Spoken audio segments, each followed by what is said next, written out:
मैं आ चुकी हूँ एक बार फिर से बिग बॉस के एक और एपिसोड का रिव्यू लेकर। तो चलिए बात करते हैं कैसा रहा कल का वीकेंड का वार, क्या क्या हुआ। कल हो चुका है इविक्शन घर से 2 लोगों का, और उसमें था एक बड़ा नाम, जैसा कि सोशल मीडिया पर खबरें भी थी। पर क्या ये एलिमिनेशन स्क्रिप्टेड था? क्या ये नॉमिनेशन स्क्रिप्टेड था?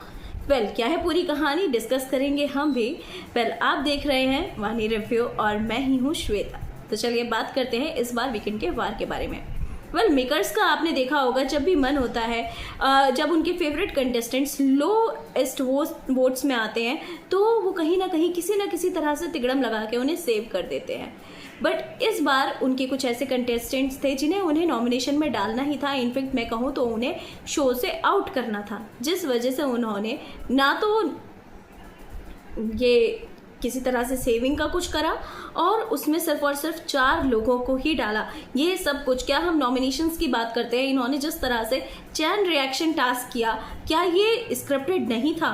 क्या आपने सिर्फ 4 ही लोग किए? क्या चैन रिएक्शन टास्क में सभी का नहीं होना चाहिए था कि चैन वाइज सब आते? पर आपने पहले ही बता दिया कि 4 लोगों को आपको डालना है। क्या पता पीछे से जो फोटोज हैं वो लॉकर में बदली जा रही हो, क्या पता आपको जिसको नॉमिनेट करना है आप वही फोटोज लगा रहे हो सभी लॉकर्स में। ऐसा भी हो सकता है क्योंकि वहाँ पे वो कैमरास चल नहीं रहे थे, कोई कंटेस्टेंट नहीं देख रहा था कि वहाँ जो रूम है जो इन्होंने सेटअप किया था पूरा नॉमिनेशन के लिए, वहाँ कोई आ रहा है या नहीं आ रहा।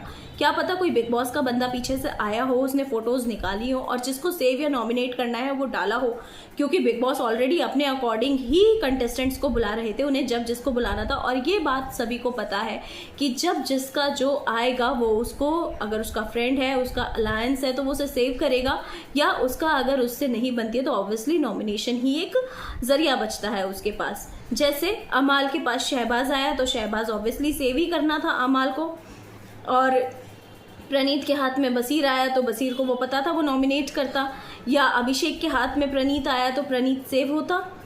ये चीज़ सब कुछ पता थी। तो मेरे अकॉर्डिंग ये जो नॉमिनेशन का टास्क है वो स्क्रिप्टेड हुआ था, और कहीं ना कहीं ये एलिमिनेशन भी स्क्रिप्टेड है। 2 डबल एलिमिनेशन होगा, कहीं से कहीं तक कोई अंदाज़ा नहीं था, ना बताया गया था कि डबल एलिमिनेशन होगा। डबल एलिमिनेशन जस्ट 4 लोगों में इन्होंने डबल एलिमिनेशन कर दिया। तो कहीं ना कहीं ये कहना बिल्कुल गलत नहीं होगा कि बसीर को इसमें फंसाया गया है। नेहल का चलो मैं मानती हूँ कि इतने हफ्तों से नेहल का कोई कंटेंट नहीं निकल के आ रहा था, नेहल बस दूसरों के मुद्दे में जंप कर रही थी। देखा जाए तो कहीं ना कहीं बसीर भी अब वही करता नजर आ रहा था। स्टार्टिंग में उसका गेम काफ़ी अच्छा रहा था, बट बाद में उसका गेम बिगड़ने लगा। वो क्यों बिगड़ने लगा वो भी सब मैं डिस्कस करूंगी आपसे। बट क्या ये सबसे बड़ी गलती नहीं है कि वीकेंड के वार में बसीर को एक भी गाइडेंस ना देना, उसको नहीं बताना कि आप किस तरह से जा रहे हो? ये सबसे बड़ी गलती है मेकर्स की, क्योंकि मेकर्स चाहते ही नहीं थे कि बसीर टॉप 5 या टॉप 7 में जाए। But to be very frank, उसकी जो पुरानी हिस्ट्री और उसका ऑरा देख के मुझे लग रहा था, फर्स्ट के 4-5 हफ्तों में जो मैंने देखा शो को, तो मुझे लग नहीं रहा था कि बसीर इतना जल्दी आउट हो जाएगा शो से। एटलीस्ट टॉप 5 या टॉप 7 तो वो डिजर्व करता ही था।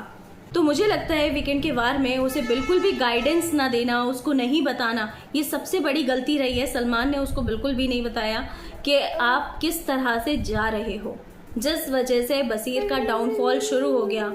हर बार वीकेंड के वार में हाइप मिलता है जीके मृदुल को। चलिए जीके का मैं मानती हूँ, जीके कर रहा है, जैसी उसकी पर्सनालिटी है वो 60 डेज में निकलकर सामने आ रही है। बट मृदुल को इतना समझाने के बाद भी मृदुल कोई कंटेंट नहीं दे पा रहा है शो के लिए। अगर आपने देखा होगा तो बसीर मृदुल से भी गया गुजरा था? क्या बसीर मृदुल से ज़्यादा कंटेंट नहीं दे रहा था शो के लिए? क्या उसकी फुटेज काटी नहीं जा रही थी? देखा जाए तो हर बार बसीर जितना भी लाइव फीड में देखते हैं वो अपना हर मुद्दे पे अपना पॉइंट रखता है, या जब भी कोई मुद्दा होता है एटलीस्ट जाता है, बात करता है। बट मृदुल का तो ऐसा कोई भी सीन नहीं था। मृदुल का अपना खुद का कोई पॉइंट नहीं होता है, वो बस एक भेड़ चाल में चल रहा है, जैसा लोगों से बता रहे हैं वो वैसा ही कर रहा है। तो क्या बसीर इतना भी डिजर्व नहीं करता था? ये सबसे बड़ा सवाल है। तो कहीं ना कहीं ये चीज़ ज़रूर निकल कर आ रही है कि बिग बॉस की ये पूरी प्लानिंग थी पहले से कि हाँ इन्हें इस हफ्ते इन 2 लोगों को निकालना ही निकालना है। फरहाना मुझे इसमें लगता है कि बहुत ज़्यादा झूठी है। फरहाना ने पहले से ही सोच रखा था, मतलब फरहाना ने पहले ही कहा था कि बसीर और नेहल का मुझे फेक लगता है, और उसने कितनी बातें ये सारी की सारी कन्वीनियंटली कुनिका के ऊपर डाल दी। उसने बाथरूम एरिया के पास बैठ के ये सारी बातें गौरव के ग्रुप से की थी कि फरहाना और बसीर का फेक है, बसीर की तरफ से मुझे फेक लगता है, नेहल की साइड से मुझे फिर भी रियल लगता है। बट उसने बहुत ही कन्वीनियंटली ये सारी बातें कुनिका के ऊपर डाल दी। कहीं ना कहीं हाँ, बसीर की भी गलती है। बसीर 2 लड़कियों के पीछे ही पड़ा रहा शो में। उसे लगा कि लव एंगल दिखा के वो इस शो में आगे बढ़ता चला जाएगा, बट वो ऐसा नहीं कर पाया। पहले उसने फरहाना के साथ सोची थी, बट फरहाना के साथ जब उसकी नहीं जमी, उसे दिखा कि फरहाना हाथ में आने वाली नहीं है, फरहाना मुंहफट लड़की है, वो कुछ भी बोल देगी, तो उसने फिर नेहल का रास्ता अपनाया। तो कहीं ना कहीं इन 2 लड़कियों ने उसका गेम ज़रूर ख़राब किया है। वो लड़कियों के पीछे रहा। कहीं ना कहीं मैं ये भी कहूँगी कि आवेश के बाद से, जब आवेश वाला इशू हुआ था, उसने आवेश के ऊपर लेके कुछ ऐसी बातें बोली थी जो उसे नहीं कहनी चाहिए थी। उसके बाद से उसने गेम थोड़ा चेंज कर लिया। उसके बाद उसके पास था नहीं कुछ बोलने के लिए, तो वो थोड़ा सा वहीं से उसका डाउनफॉल आ गया। उसे लगा कि वो लव एंगल दिखा के चल पड़ेगा, पर ऐसा नहीं हो पाया। और ये चीज़ हम सभी को पता थी कि जो बसीर का जो लव एंगल है वो फेक है, वरना बसीर हर बार हर किसी से नहीं पूछता रहता कि हमारा फेक नहीं है, हम रियल है या फिर कुछ भी ऐसा है। इस बार जो वीकेंड का वार शुरू हो रहा था, उससे पहले बसीर ने क्लियर किया कि हम सिर्फ अच्छे दोस्त हैं। अगर आपको ये चीज़ क्लियर ही करनी थी तो आपने तब क्यों नहीं की, जब आपको मालती ने पूछा था कि तुम गर्लफ्रेंड हो, बॉयफ्रेंड हो, फ्रेंड्स हो, क्या हो, बताओ, सबको क्लियर कर दो, पर तुमने नहीं किया। तुम अभिषेक से पूछ रहे थे कि हम रियल लगते हैं ना, तो भाई पूछ क्यों रहे हो? अगर तुम रियल हो और नहीं हो तो बताओ। आपको कुनिका ने सपोर्ट किया कि तुम्हें जो करना है वो करो, खुल के जियो अपनी लाइफ। तुमने जब भी कुछ नहीं बोला कि मैडम ऐसा कुछ नहीं है, हम सिर्फ अच्छे दोस्त हैं। बट आपके चाल चलन से, मतलब आपके चलने उठने बैठने से कहीं तक नहीं लग रहा था कि आप अच्छे दोस्त हो, या कुछ और सीन है, कुछ और सीन दिखता था, वो साफ दिखता था। तो बसीर का मैं ये कहूँगी कि हाँ, बसीर ने अपना गेम खुद ख़राब किया है, बट कहीं ना कहीं मेकर्स का उसको गाइडेंस ना देना, उसको ना बताना कि तुम्हें अपना गेम ऐसा चेंज कर लेना चाहिए जैसे आप सबको एडवाइस देते हो, आपको बसीर को ना देना, ये सबसे बड़ा फॉल्ट रहा है। सो एलिमिनेशन के बाद फिर हमें मालती भी पूल में दिखती है और फरहाना भी पूल में दिखती है, जिसमें फरहाना तान्या से कहती हुई नज़र आती है कि मैं कुनिका से रिवेंज लूँगी। भाई किस बात का रिवेंज लोगे? ना तो कुनिका ने कुछ जाके किया, ना कुनिका ने ये तक नहीं बोला कि मुझे बसीर और नेहल का फेक लगता है। वो फेक वाली बात तुमने बोली है। अब अगर तुम्हें जाके उससे भिड़ना है तो भिड़ लो, क्योंकि तुम्हें ऑब्वियसली कंटेंट चाहिए, बट उसमें उसका कोई मतलब है ही नहीं। सारी बातें तुमने की थी, तुम ही उसके पास गई थी, तुम ही सबके पास जा जाके पूछ रही थी मेरी और उसकी दोस्ती कैसी लगती है। चमचे वाले टास्क के बाद तुम चीके के पास गई, चीके को अपने पास बुलाया, कहा कि मेरी और उसकी दोस्ती या हमारा कैसा है।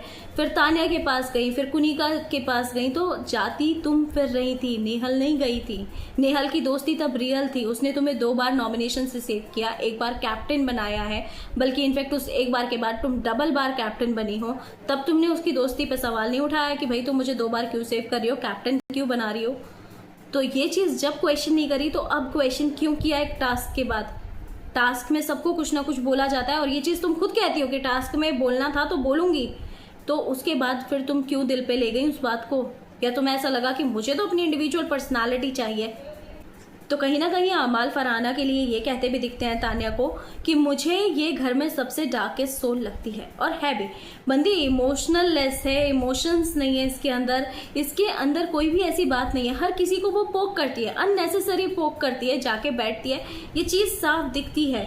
तो कहीं ना कहीं फरहाना का जो कैरेक्टर है या फरहाना की जो पर्सनालिटी है इस शो से निकल कर आ रही है, वो कहीं से कहीं तक एंटरटेनिंग नहीं है, उल्टा ऐसी है कि जो सामने वाले को शायद गुस्सा ही दिला दे। तो घर में हुआ था हिट और फ्लॉप का टास्क, जिसमें फ्लॉप बनी थी फरहाना और हिट हुए थे गौरव, कुनिका और तान्या, जिसमें मृदुल को एक भी वोट नहीं मिला। और मृदुल को सलमान खान कहते नजर आते हैं कि आप वोट देख रहे हो, मतलब उनको बार बार ये रियलाइज़ कराना कि आप अनडिजर्विंग हो, आपको कोई वो हिट नहीं मानता है, आपको कोई कुछ नहीं मानता है, आप घर में एग्जिस्ट नहीं करते हो। क्या ये नरेटिव सेट करने की कोशिश हो रही है मृदुल के खिलाफ? क्योंकि पिछले वीकेंड के बारे में जो सैटरडे को हुआ था उसमें भी मृदुल को बोला गया था आप अनडिजर्विंग हो, आपको कैप्टनसी डिजर्व नहीं करनी थी, आप हो ही नहीं इस लायक, आपने कुछ नहीं किया है। और उसके बाद आज वीकेंड के बारे में उन्हें हिट और फ्लॉप का दिखाते हैं। तो क्या ये नैरेटिव सेट कर रहे हैं कि मृदुल कुछ नहीं कर रहे हैं, मृदुल घर में एग्जिस्ट नहीं करते हैं, और क्या अगला एलिमिनेशन मृदुल का ही होगा इस कैप्टनसी से हटने के बाद? ये सबसे बड़ी सोचने वाली बात है, क्योंकि इस तरह का नैरेटिव मेकर्स सेट कर देते हैं और उसके 1 हफ्ते बाद 2 हफ्ते बाद मेकर्स उसे निकाल भी देते हैं, शो से टाटा बाय बाय कर देते हैं। तो फाइनली घर से हो चुके हैं बसीर और नेहल इविक्ट। बट मुझे बसीर का जो एलिमिनेशन है वो कहीं ना कहीं स्क्रिप्टेड लगता है। जानबूझकर नॉमिनेशन में 4 कंटेस्टेंट को ही फंसाना, ये सबसे बड़ी बात थी। ये चीज़ हम सभी को पता था। नंबर 1 पे प्रणीत मोरे चल रहे थे वोटिंग लाइंस के अकॉर्डिंग, 2nd पे गौरव थे, 3rd पे बसीर और 4th पे नेहल। अगर मेकर्स चाहते तो इस हफ्ते एक एलिमिनेशन करके अगले हफ्ते 2 एलिमिनेशन कर सकते थे या बता सकते थे। कोई वीक कंटेस्टेंट क्या मेकर्स को एक भी नहीं दिखा बसीर के अलावा कि जिसे वो निकाल सकते, कि सबसे बड़ा सवाल है। मुझे ये नॉमिनेशन प्लस एलिमिनेशन दोनों स्क्रिप्टेड लगता है। जस्ट बसीर के कंसिस्टेंस में अगर मैं कहूँगी कि बसीर के अगर अकॉर्डिंग मैं बोलूँ तो ये चीज़ मुझे स्क्रिप्टेड लगी है कि 4 ही लोगों को फंसाना, और उसमें आपको पता है कि कौन किसे फंसाएगा, कि चीज़ मेकर्स को बहुत अच्छे से पता थी। तो उसमें जानबूझकर 4 लोगों को फंसाना और इसी वीक 2 एलिमिनेशन करना, ये सबसे बड़ी बात है। क्या मेकर्स इस तरह से सपोर्ट करते? अगर एक एलिमिनेशन होता, नेहल का ही होता, क्या नेक्स्ट वीक 2 एलिमिनेशन हो जाते तो शायद ज़्यादा बेटर रहता, जो बसीर से थोड़ा वीक था, और बसीर को समझाया जाता कि भाई तुम्हें अपना गेम ऐसे खेलना है। पर नहीं, उसे कुछ नहीं बताया। तो ये मेकर्स की सोची समझी चाल थी, उन्हें ऐसा ही करना था, उन्हें बसीर को शो से आउट करना था। अब कोई नया वाइल्ड कार्ड लाएंगे, लेट्स सी क्या होता है। आपका क्या कहना है बसीर के इविक्शन पे? मुझे कमेंट करके ज़रूर बताइएगा। क्या आपको भी लगता है वो फेयर या अनफेयर? कमेंट ज़रूर कीजिएगा।